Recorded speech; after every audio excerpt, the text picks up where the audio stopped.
Right అన్న, ఒకసారి మీ Nalgonda politics కొద్దాం. ఎట్లా నడుస్తున్నాయి అన్న రాజకీయాలు? గెలుపోవటంలో సహజం. ఉమ్, అంతకుముందు మేము అధికారంలో ఉన్నాం 2 సార్లు, నల్గొండ జిల్లాలో కూడా మామూలుగా అధికారంలో ఉన్నట్టే కదా. ఉమ్, ఇప్పుడు కాంగ్రెస్ వాళ్ళు వచ్చారు, ఉమ్. ఎట్లుంది మీకు? మళ్ళీ వస్తాం, ఉమ్. మళ్ళీ అధికారంలోకి వస్తాం. గెలుపోటములు సహజం అంటారు.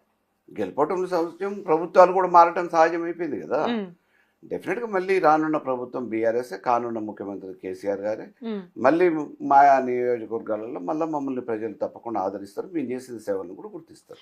ఏడ కనబడతలేరన్న నల్లగొండ మంత్రులు, ఏమనుకోవచ్చు కారణం? అంటే ఇది కాంగ్రెస్కి కొత్త సంస్కృతి కాదు కదా. ఉమ్, గెలిచిన ఎమ్మెల్యేలు మంత్రులు అవపడరు, ఎమ్మెల్యేలు అవపడరు, ప్రజాప్రతినిధులు కూడా అంతా హైదరాబాద్ స్థావరంగానే వాళ్ళ పరిపాలన కొనసాగిస్తుంటారు, వాళ్ళ ఫైరవీలు కొనసాగిస్తుంటారు. ఉమ్, ప్రజలకు ఆ రోజు ఓట్లు వేసేటప్పుడు వాళ్ళ దగ్గరికి పోతారు, ఓట్లు అడుగుతారు. ప్రజలకు ఇవ్వాలేదని అవసరం ఉంటే వాళ్ళు కార్లు కట్టుకొని హైదరాబాద్కు రావాలి. ఉమ్, అది ఆనవాయితీ కాంగ్రెస్కి. ఉమ్.